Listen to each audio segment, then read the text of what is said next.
In a world where things almost make sense, and most everything is interesting and mildly unique, it's a place that feels somewhat familiar and has the suspicious comfort of a loving semi-omnipresence. You are on the outskirts of Loutopia. Sit back and relax, or tense up and march around. Please welcome your host of Loutopia, Lou Angel Wolf. Yeah, babies. All right. Here we go. Love that.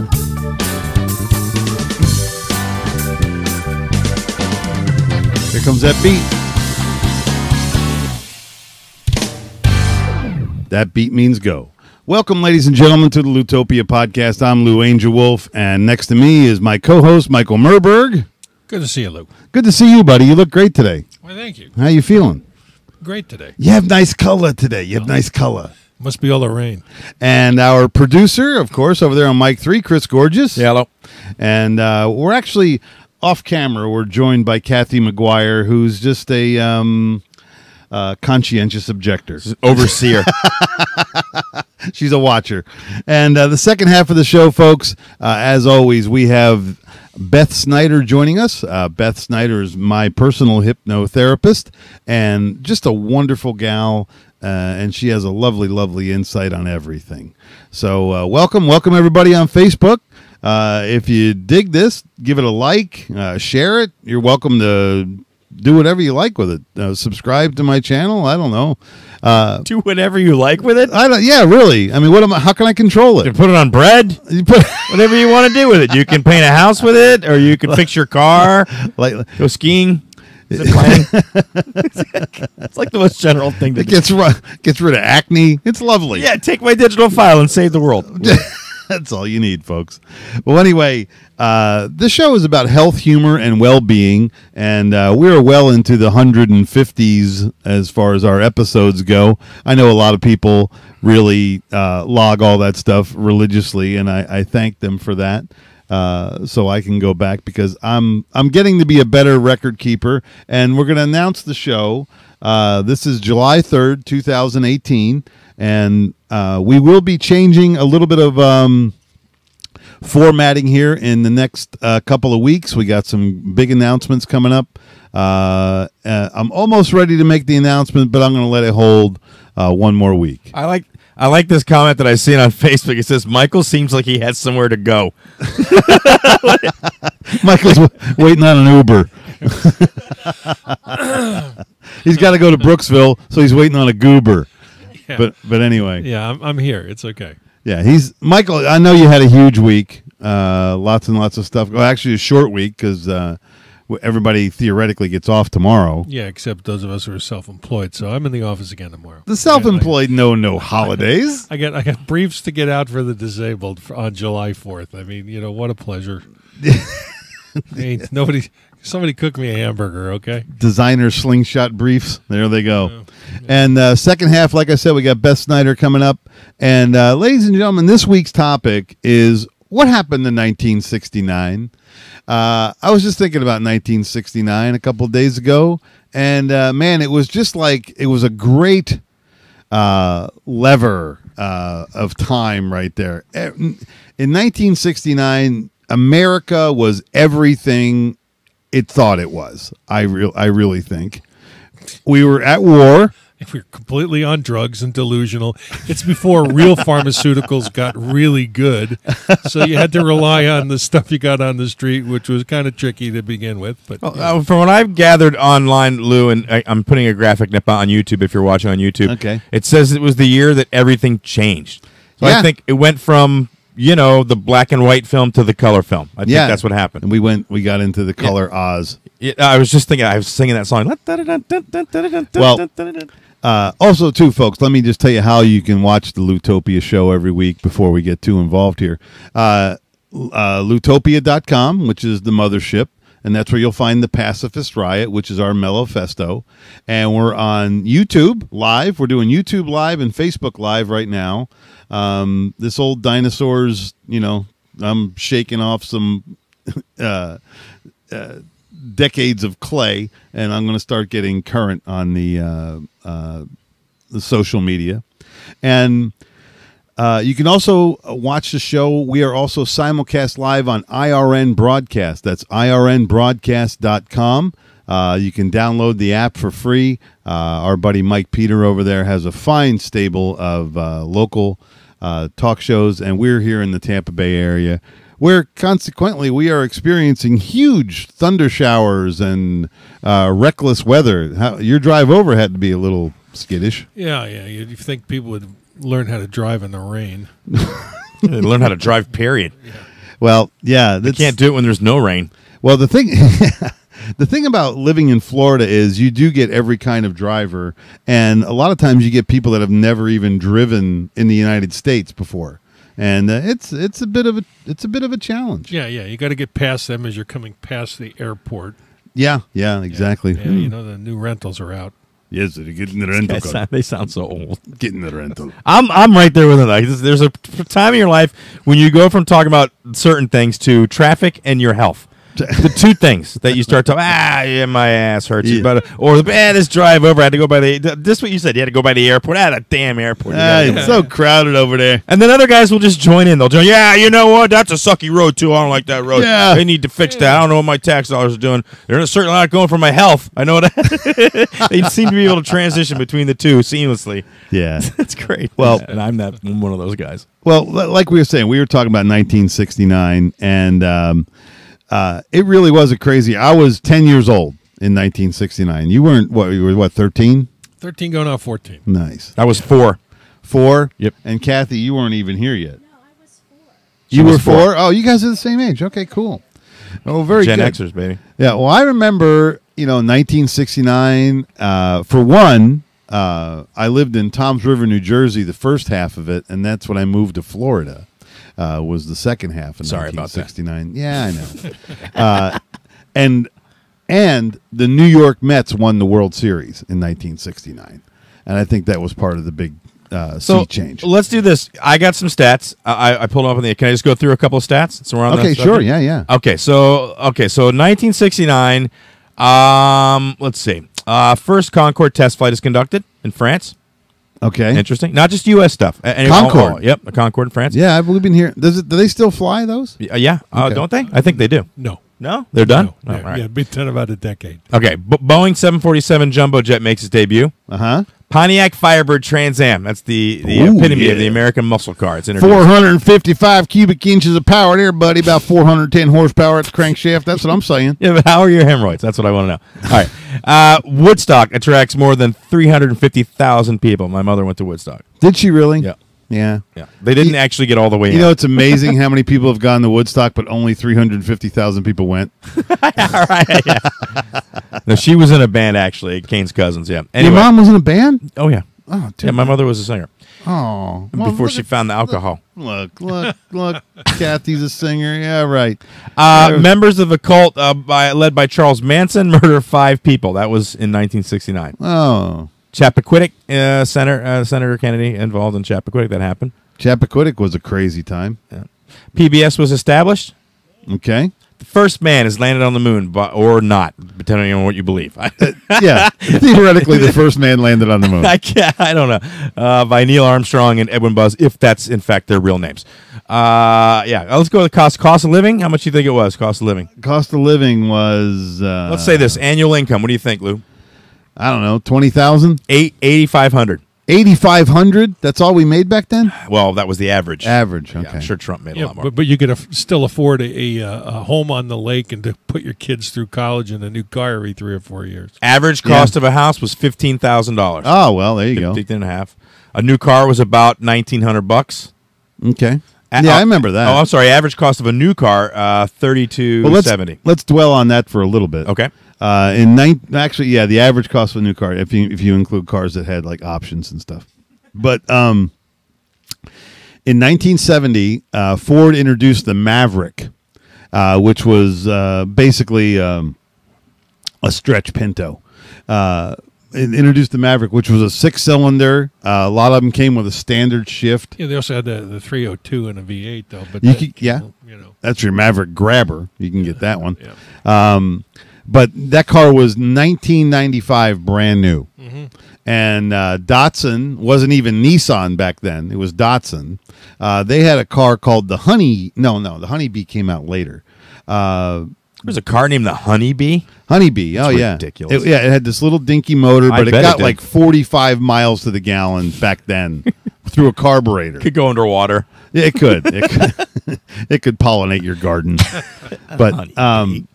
But yeah, so everybody had a cheap car. Everybody had a 1995 car. The base Nova, I think, was $2,100. Plymouth Duster, 1995.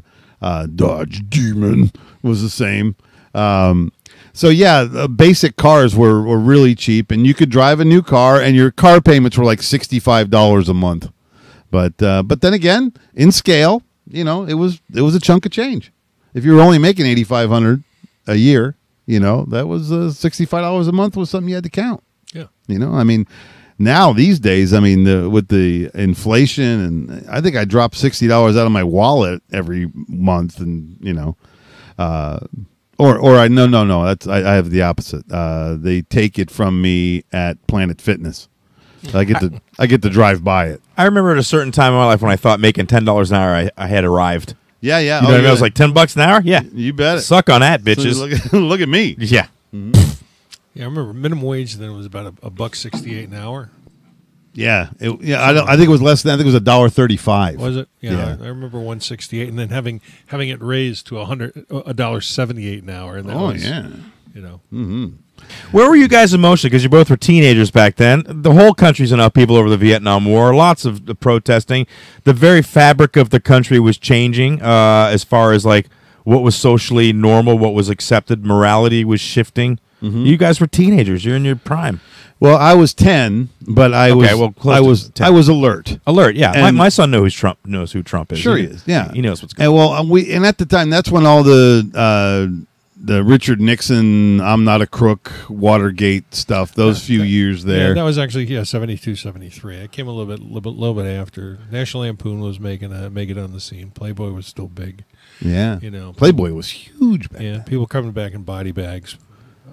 Yeah, and you remember this on the news where you would they would give you a body count every day. Yeah, and over the course of maybe 10 years of the war in Vietnam, we managed to kill 5 times the number of people that populated the country. Of course, those numbers were cooked, and that's one thing the government hasn't stopped with is cooking their numbers. Ever. Yeah. 73% of all surveys are made up on the spot. And it was the beginning of the missing $21 trillion that the military has not been able to find ever since. Since? Yep.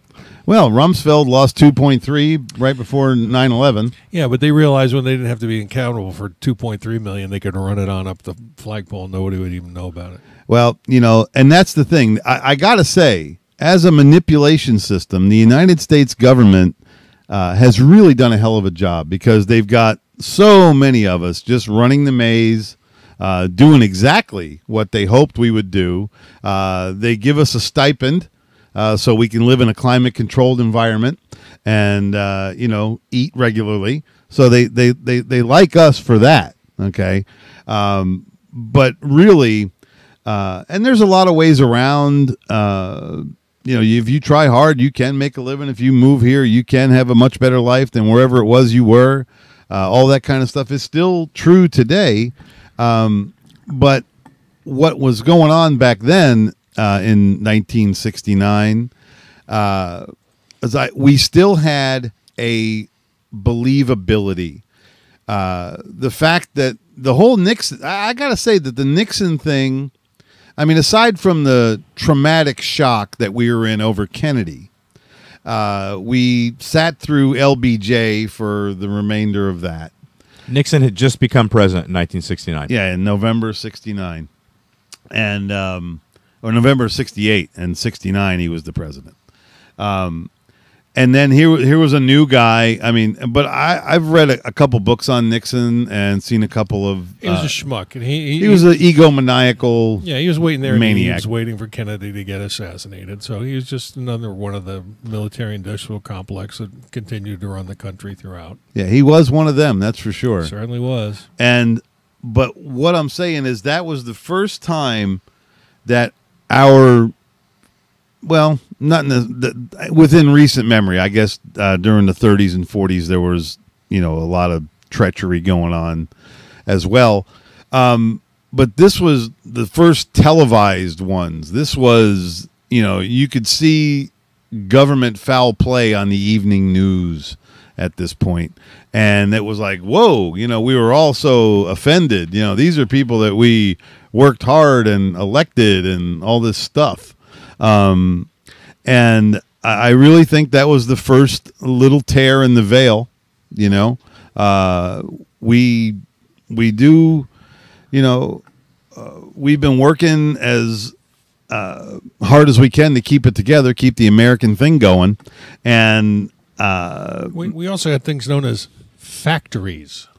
Yes, we were producers then. And skilled labor. Yeah. Highly skilled labor. So the American products were the best in the world, bar none. That's true. Bar none. And, the quality of your product was, it compete with anybody. Then all of a sudden, it went down the shitter.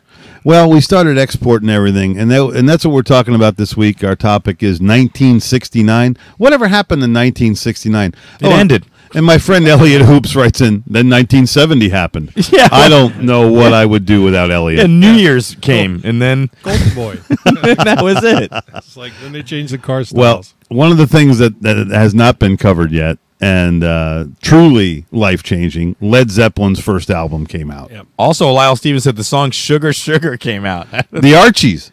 Oh Sugar. Da-na-na-na, okay, I know. What's that? Scooby-Doo's first episode? That's important. It is. Well, yeah. There are all kinds. There's some things I didn't know. But dude, what? Go back. Led Zeppelin 1, the first Led Zeppelin album. Okay, yeah. Very few things hit the world like that album. And I love the fact that when they were initially being looked at, that's how they got the name of the band. They go, this is going to go over like a lead balloon. So they didn't say Lead Balloon, they said Led Zeppelin. And consequently, the biggest rock and roll band ever. And that first album is an absolute flawless piece of art. I mean, it's... And it may be said for the next 3 or 4 albums, Yeah, exactly. Really cool. 1 through 4 were phenomenal. They were up with some heavy hitters that year. Rolling Stones, James Brown, the Beatles, Cash, Dylan, CCR, John Denver, Simon and Garfunkel, Fleetwood Mac, Marvin Gaye, Jimi Hendrix, Cream, Pink Floyd, Elton John, Bowie. That's all the biggies right there, man. Yeah, what was the Pink Floyd song in 1970? In the year 25... Oh, no. No, that's Zager and Yeah, Evans. it doesn't say. Probably Umaguma. I don't know. 2,000 that would have species been of animals grooving to a pick in a cave. I'm not really not sure. You guys know what movies were out during that year? Popular movies? Think back, 69. 69. It's got a little bit of that Get Smart era, but then a little bit of hippie. It was like a mixture. You know what I'm saying? I was only allowed to go to G-rated movies back then, so I don't know what. The Chitty Love Chitty Bug. Bang Bang. The Love Bug was out. Yep, remember her and Funny Girl. Yeah. Butch Cassidy and the Sundance Kid. That was a famous one. Midnight Cowboy, huge film. And you were right, Chitty Chitty Bang Bang was in there. My mom had the Midnight Cowboy soundtrack. Nice. The original one from the movie, and then Ferrante and Teicher's repetition. My family they were big Ferrante and Teicher fans. Who the hell is that? A couple of Jewish pianists. I never heard of them. They were wonderful. They were beautiful. They were excellent musicians, but it was funny. My family would always buy the real thing and then the Ferrante and Teicher version of it. Yeah, the Sesame Street debuted then in '69. Wow. That's big part of my I do childhood. remember that. I remember I was it was a little like I was 10, so it wasn't cool for me to watch Sesame Street, but I did anyway. So And in response to your porn little stats, we got one for you. Stanley v. Georgia. You know what that was, Mike? Stanley v. Georgia. Yeah.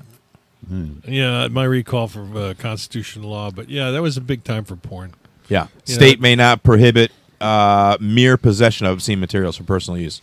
Yeah, and then it gravitated to once cable came along, there was no community standard anymore, so then they just gave up on prosecuting those things. Well, I'll tell you this. I've been saying this for years, and I'll say it again, and I'll say it again next week.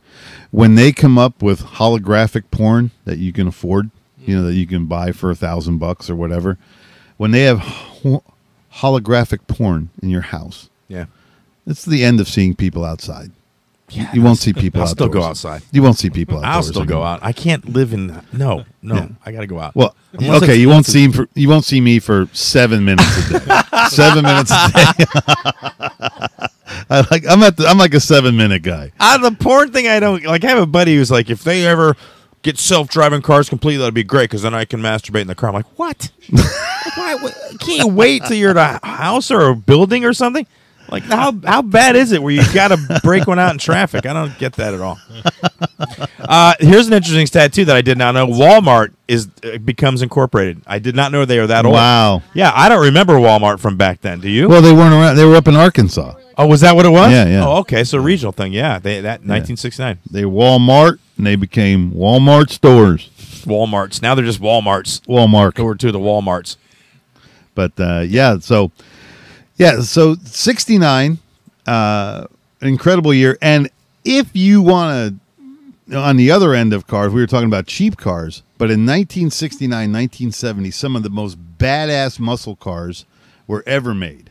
You could buy a Hemi Cuda, which was a 426 cubic inch.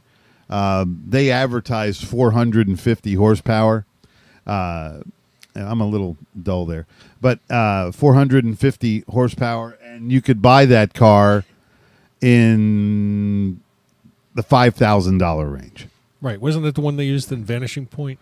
Vanishing Point was actually a 440 Cuda. Okay. You could get a Hemi Cuda, too. You get a Hemi Challenger, Hemi Cuda, Hemi Roadrunner, Hemi GTX. Chrysler had, you could get the Hemi, and you could get a Hemi Satellite. And they were all real fast cars. Now, consequently, though, like a Hemi Cuda maybe ran like in the quarter mile, ran like a 12.9 or 13.1, right around in there, which really is fast, don't get me wrong, and it's a lot of noise and vibration, and it's quite an event. But today, Ford's got a 4-cylinder turbo Mustang that turns 13-somethings too. Yeah. But now the new cars, they've never made cars in the past. All these old diehards. Why tell you give me a big block Chevrolet Chevelle LS7? I'll tell you what, 460 horsepower. Now they were badass. There ain't no two ways about it.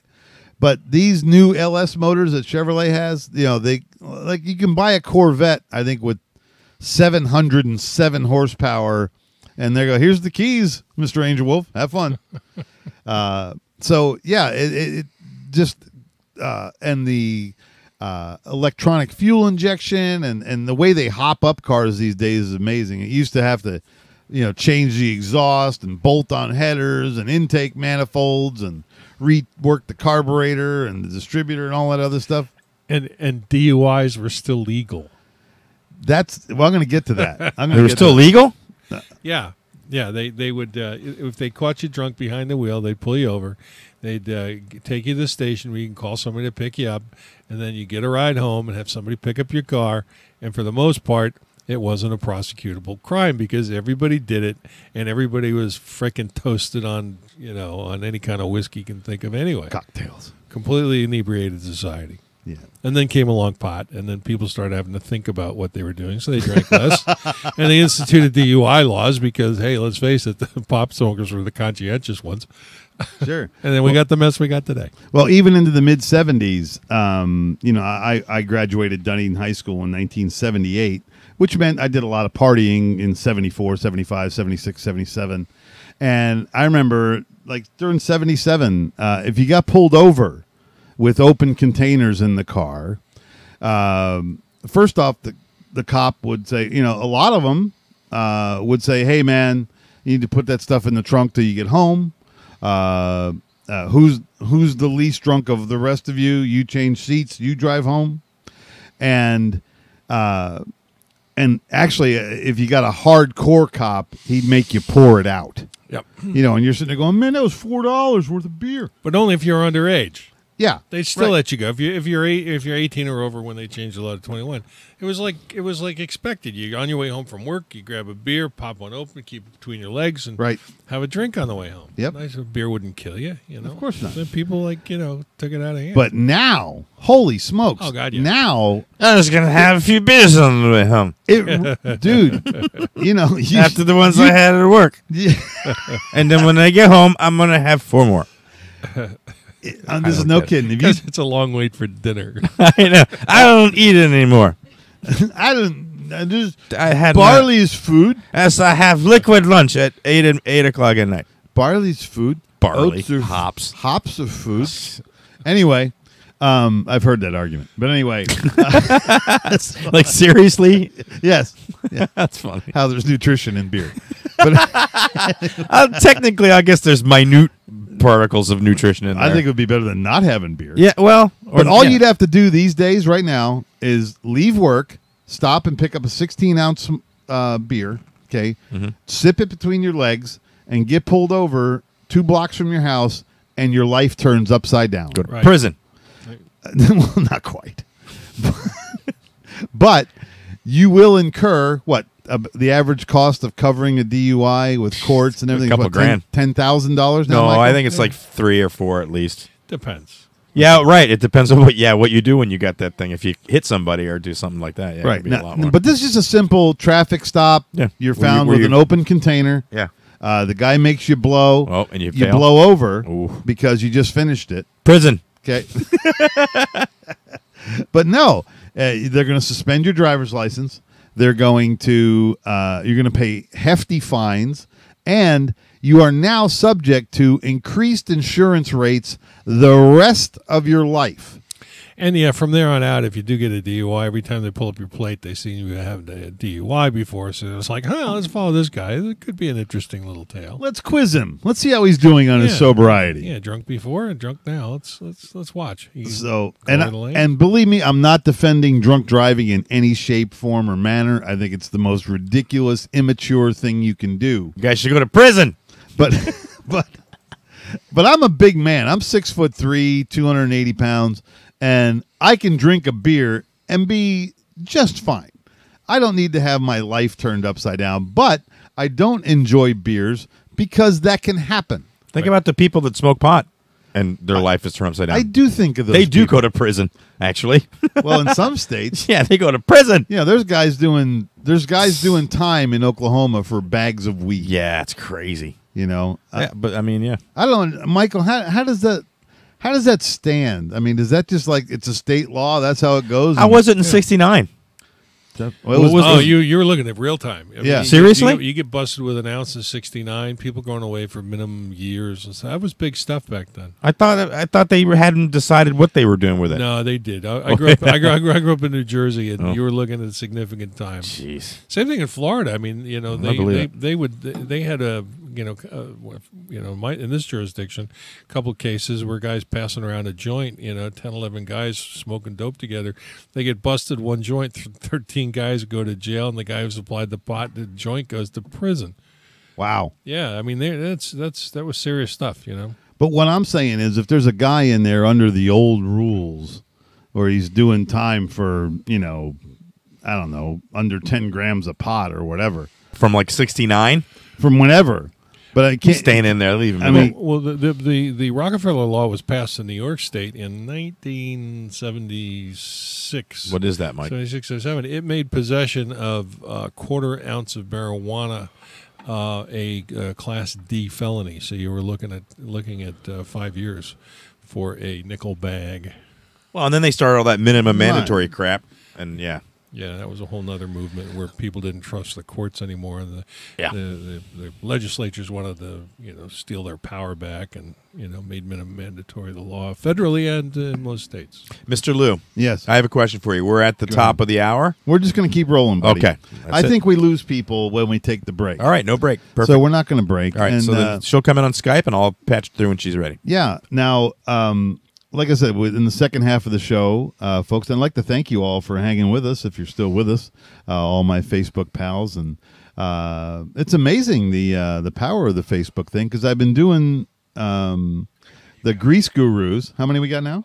11 people watching. Thank you, all of you, every one of you. I'll buy you. Yeah, 425 horsepower. That's right, T-Man. That's. I thought it was 450, but that guy knows. That's Mike T-Man is Mr. Mopar. He was probably chomping the bit like that. You didn't say anything and correct it, dude. He's off. He's off a bit. He needs to go to prison. Is that the theme? I don't know. It's like, I just like it's saying always it's always good to have that. I just like. He's one of the callback comedians. Did you ever see that on Saturday Night Live? That's great. The callback comedians. Callbacks are fun. The catchphrase. Oh, catchphrase. Okay, catchphrase comedians. Not so fun. It's actually a really funny bit. Yeah, but right, which is rare because they don't have many of them anymore. But so, ladies and gentlemen, you're listening to the Loutopia podcast on Lou Angel Wolf's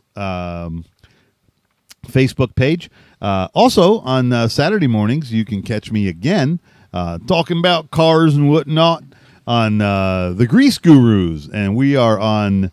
I do it on this Facebook page here, and we're on tantalk1340.com, irnbroadcast.com, and Power 106.1 FM. But you can't see me; you can just hear me.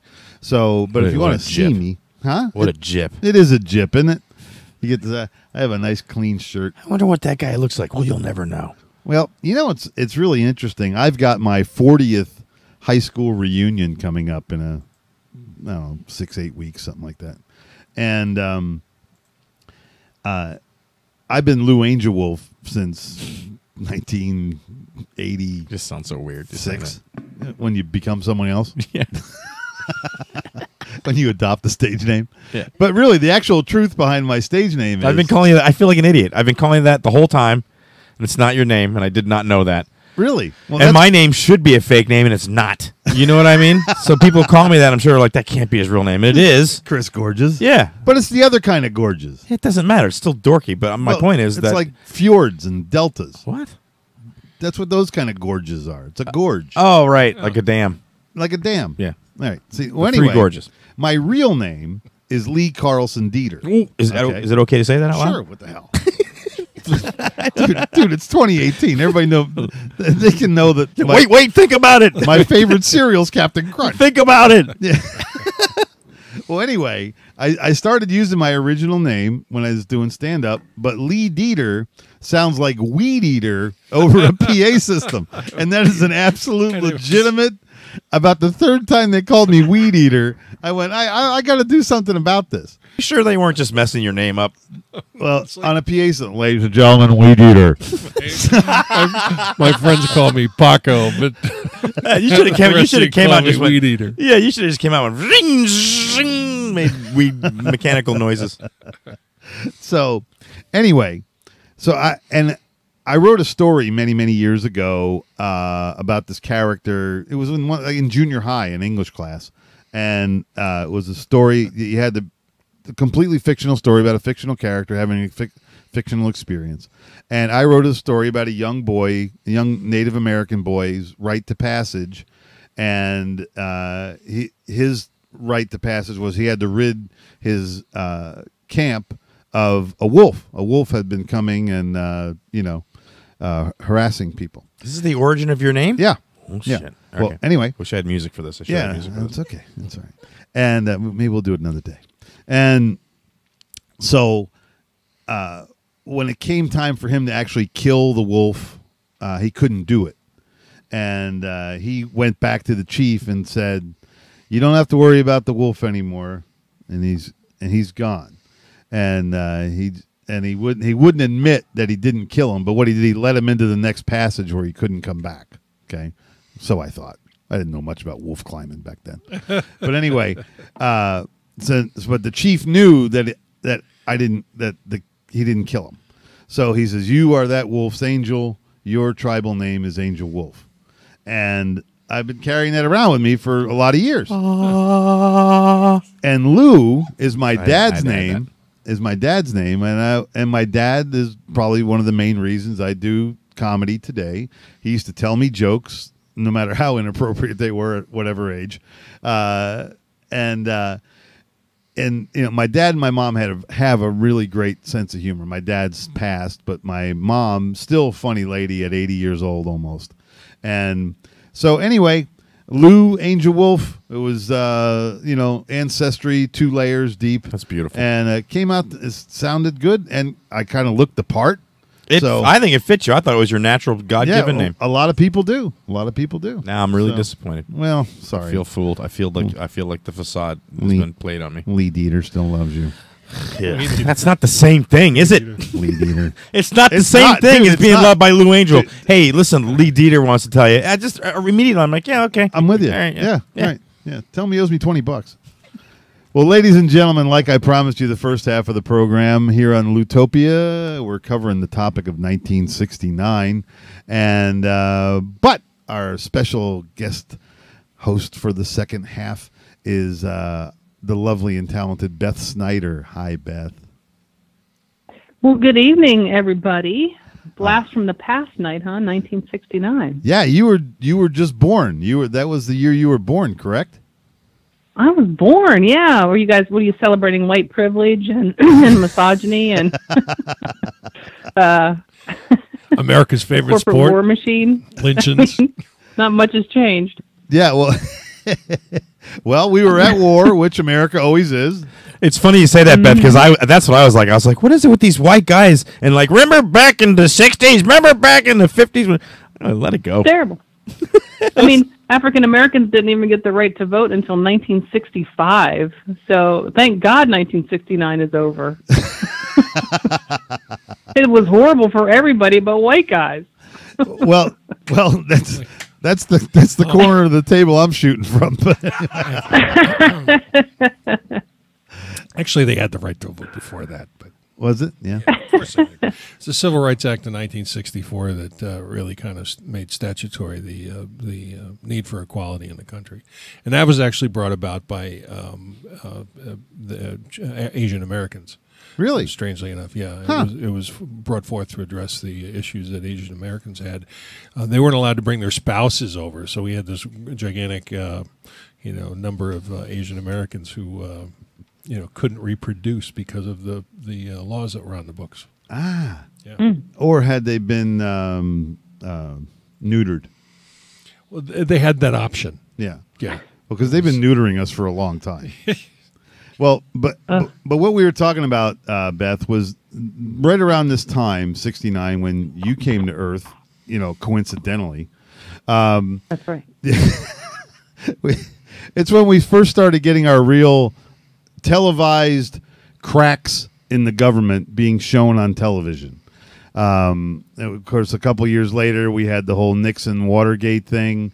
Of course, we still had major trauma from the Kennedy assassination, which still rings in this country. It's still one of the hottest debated things ever. Well, in the Zapruder film. Well, what a different direction this country would have went in had that not happened. Yeah. Oh my God! If we would have went back to printing our own money, which I believe was, I think that's what got him taken out, because the big banks and there's just too much. There was too much money at stake for that to ever even happen or try to happen. But it would have preserved our country.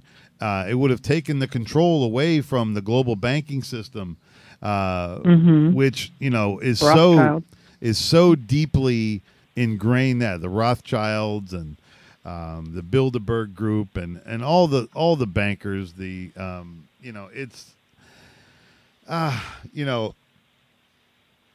actually, if you got to go way back, and what was it, 1910? Woodrow Wilson signed us into the Federal Reserve. It actually began in 1913, but the Federal Reserve Act, I believe, it was 1913. It was Woodrow Wilson later said it was the biggest mistake he ever made as president, and there are a lot of good reasons why it was his biggest mistake. Got us into the war. Absolutely, yeah. It entered us into World War I. Which proved to be a horrible encounter. And now, but when we entered into the World Bank, we really did. I mean, gradually, we've surrendered all of our sovereignty over our money and anything like that. So there's that. But Beth, I know you have a lot of clients for your hypnotherapy practice, and a lot of people our age. Like I was 10 in 1969. Michael was 13, and we went through a different time. There was time was slower. People were different. Are you noticing any trends with like older people where they just can't keep up? They're just too dizzy all the time. You noticing anything like that? Well, I think kind of both ends of that spectrum is that I see the younger generation, the millennials, slowing down. They're not plugging in. They're not doing it. And I see, the older generation. I think there's, technology. Although it's interesting, 1969, of course, man on the moon, but we haven't had any major advances in aerospace since then. That was the first year the Concorde flew its test drive, its first test flight. But since then, commercial aviation has pretty much stalled. Just a side note. But with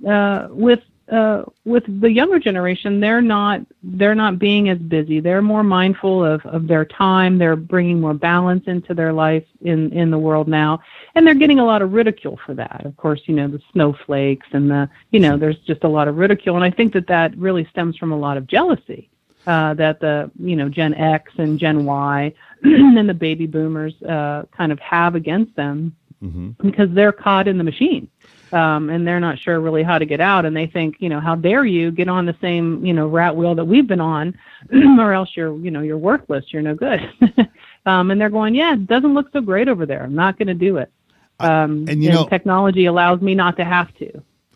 And you're exactly right. Like my son is 19. I mean, and he is a hub for all of this stuff. He's got a little bit of old school from hanging around me, and. But excuse my cough. He's a very, very current guy. He's working in IT. He actually works for a cybersecurity company as a freelance subcontractor, and he's doing great. He's making more in part-time than a lot of people are making full-time. But a really bright guy, and he's a little bit of both. He is introspective, and they do put a little more weight to their actions to a degree. Now, what I'm noticing with the younger guys, and here's where the struggle comes in, is we older guys, we really duked it out. I mean, we've been out here working for decades after decades, and maybe it's the fact that we're feeling a little silly for chasing that carrot for so many years and not not awakening until now. Okay, not realizing that it's not all about money. It's not all about having your favorite classic car in the garage and and your picket fence and your beautiful wife, and this is not my beautiful house. This is not my beautiful wife. Well, and absolutely. And that's a harsh realization when you never get that, or B, once you get it, it was only a percentage of what you thought it was going to be. Right, and you busted butt, your whole life, and you're still kind of left holding the can. Right. And then you see these young kids that are very contemplative about their time, their efforts, things they'll associate themselves with, and not just hopping on the bandwagon, going to get a job and grind it out for X amount of years. When Isaac was taking his career training, one of the little things I read was he'll have between 11 and 17 jobs in his life.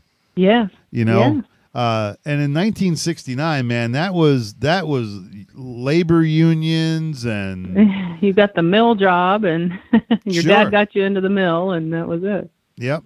Well, I had a recollection with a lady today. She was telling me about her dad, who's in his 90s. They lived outside of Detroit. He worked for all the big three automakers over the years, put in his time, lost his hearing in one ear.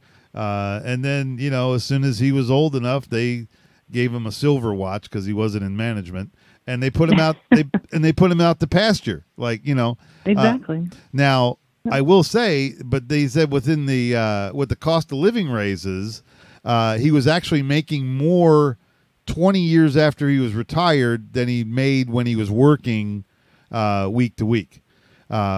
Which, but those benefit packages and those pensions, those are a thing of the past. They're few and far between. Well, if at all even existent, they're dinosaurs.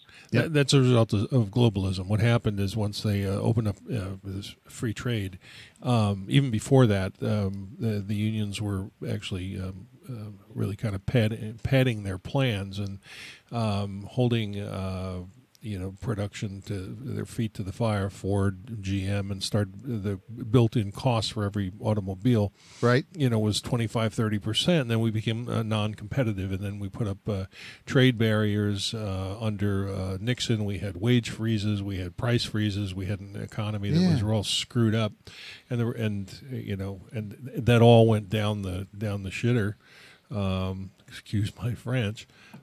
Sure. Because we had globalism and open competition without any regard for how it was going to affect the fabric of our society. It brought on too much too soon, and it kind of destroyed our infrastructure. Yeah, well, and go ahead. No, we became consumers and not producers any longer. Yeah, we sent all our jobs overseas, and then we just it's been the shrinking of the middle class. It's been going on for many, many decades.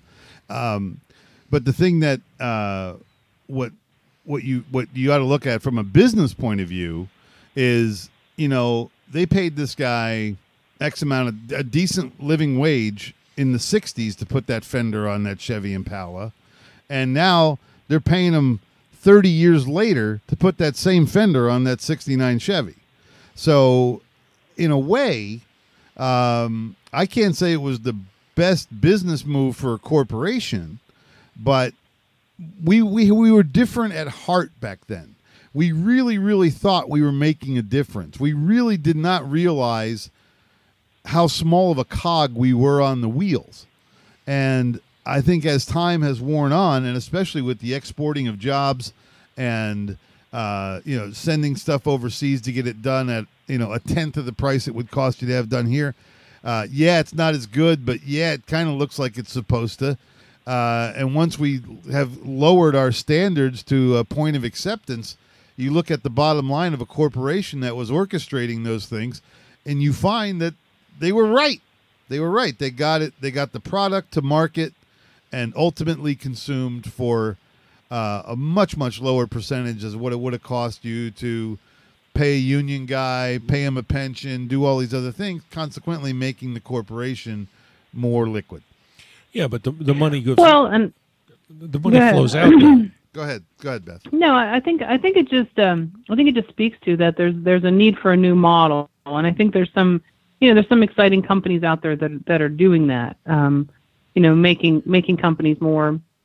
There's the Corporation B, which really has to meet certain standards, environmental standards and and pay standards with their employees. So, there's a point where corporations have to take that responsibility as well and decide that they're going to make their employees their partners.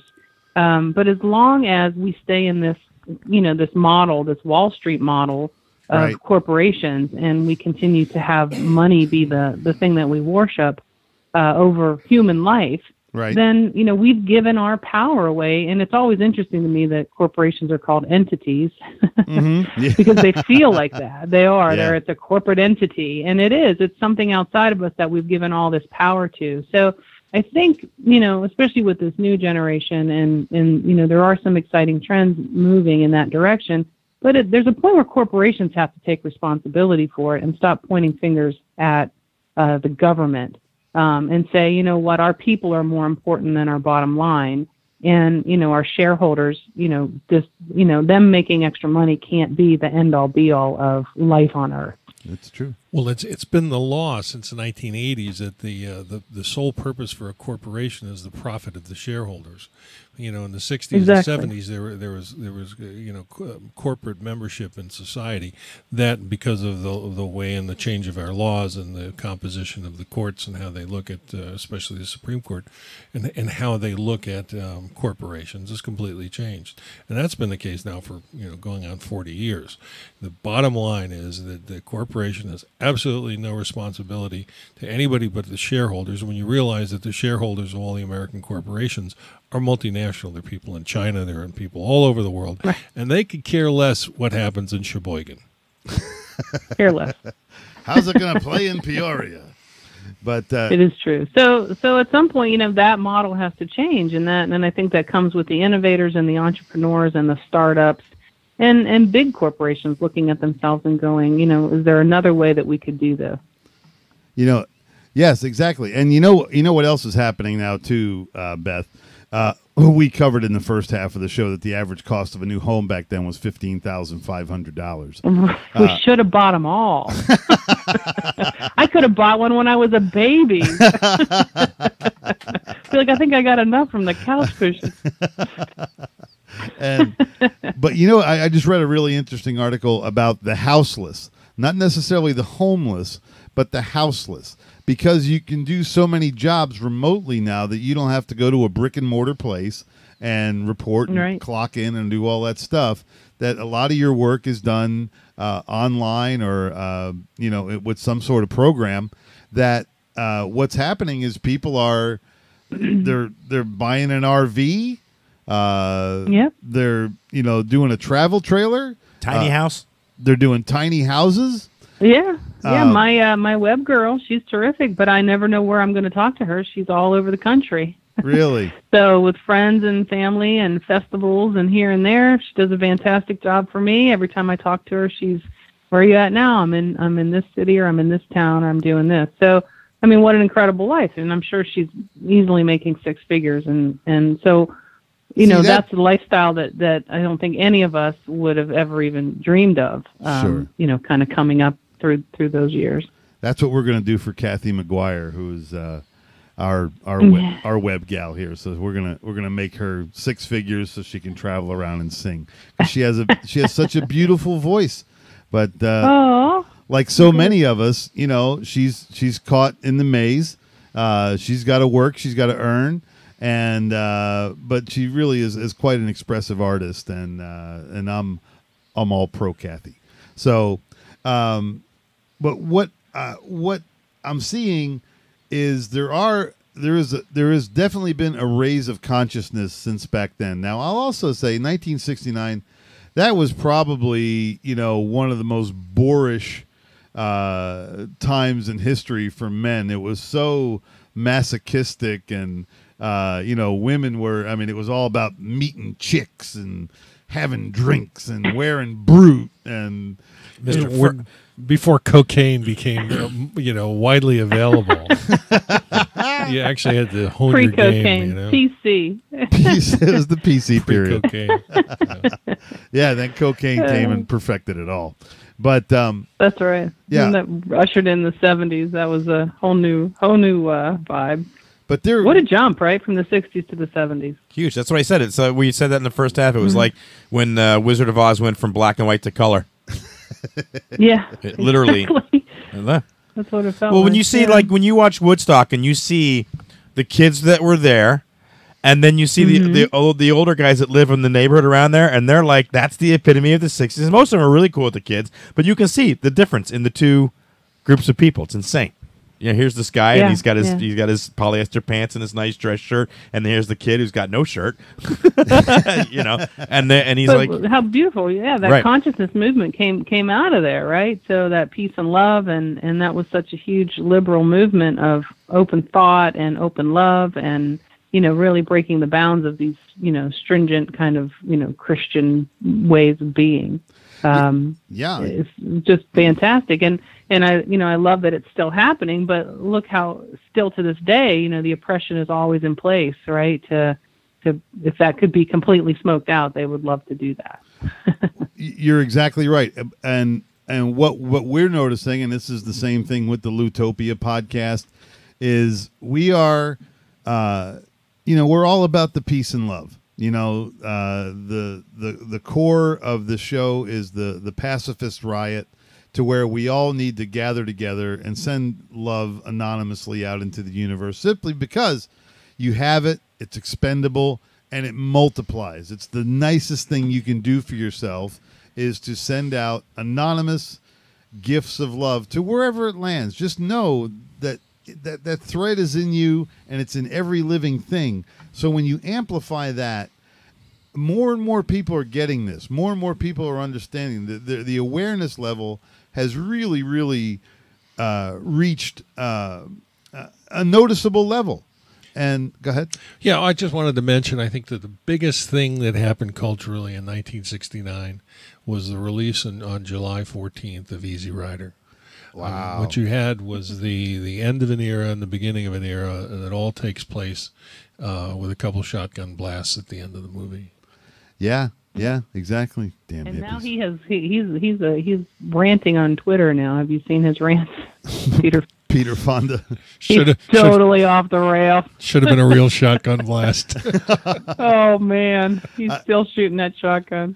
There's an antique joke. So any of my old comics that are listening, and hi Johnny Jalopy, I'm going to get with you. I promise. I want you to do some artwork for me. I do. There's an old. Remember they used to have the Jane Fonda workout in the '80s, right? It was huge. It made millions. It was a DVD you worked out to. Yeah, snort cocaine and go to the gym. Well, that. Yeah, you put a matching headband on to your wristbands, and you were, But that Get off to the physical. races. Oh no, wait, that's the 80s. I can't remember whose joke it was, but it was a dandy.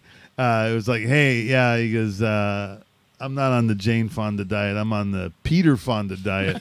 I wake up around noon, smoke a joint, walk out to the mailbox, see if my sister sent me a check. Jeez. But he's the Fondas. They're all deep Illuminati too. Daniel Miller said back then you could quit a job on Friday and find a new one on Monday. No diploma necessary. Yeah, there you go. That's exactly right. Well, if you're willing to put in a day's work, you could. Now, is it Drew Hastings is back in the 60s? You just had a good time. You smoked a couple of joints. You drove around town. You had a nice night. Not like these kids now. He's exactly right. And if you had $10, it was a big deal. You could go to the movies and have a pizza. So Buy half a bag of weed. Yeah, sure. He says now I still have flashbacks. Sometimes when I'm dusting the house, I'll just spell out "kill the pigs" with the pledge.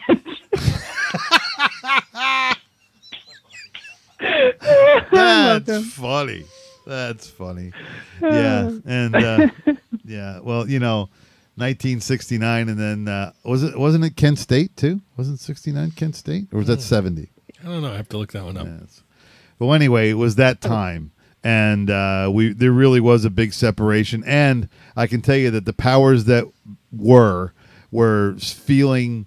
They were feeling our pushback at that time, and that's when they really girded up their loins.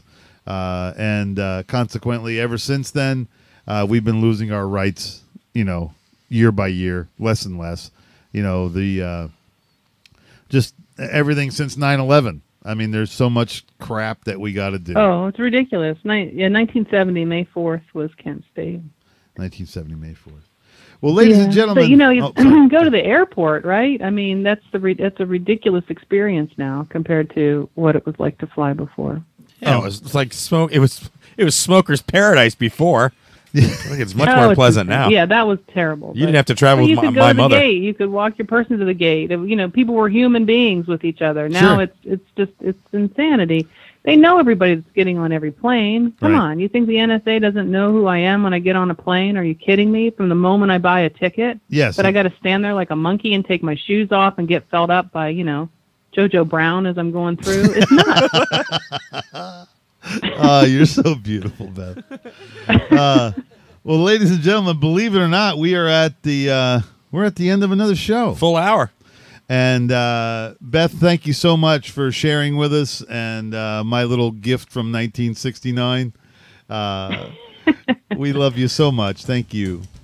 And Thank you, guys. you can find Beth at BethSnyderHypnosis.com. Chris Gorgeous, you playing out this week? I am at Off the Hook Comedy Club in Naples, Florida, opening up for Carl Remy one night, and then Mike Epps on Friday and Saturday and Sunday. That's an interesting week. Yeah, it's going to be lots of long drives, but it's kind of cool. Mike's a big deal, so. What's going on with the Merbs? Oh, yeah, you can find me at disabilityattorney.net if you need any legal help or disability stuff. And then the CE5 is going on next weekend. And yes. the chapter of the book comes out on August 1st. So Beautiful. We Good to got go. all kinds of great stuff. And, ladies and gentlemen, Lou Angel Wolf Live, Side Splitters Comedy Club, Wednesday through Sunday, the 5th through the 8th. I'm working with a couple funny young guys. I'm like babysitting. Sweet. Kathy, are you playing now? What's it called? Dolce Speakeasy. The Dolce Speakeasy, In- Kathy McGuire. Clearwater, Friday, singing. Sweet. Hey, you know what? What? Tomorrow's 4th of July. It is. Everybody be safe. Don't blow your hands off. Yes. Shoot off and have fun. happy birthday, America. Yes. And maybe next. Or do it if you're a libertarian. Just do it. You're right. Everybody from Loutopia wishes you a happy holiday. Be well, be blessed, and send up a little prayer of love, no matter where it lands. Good night.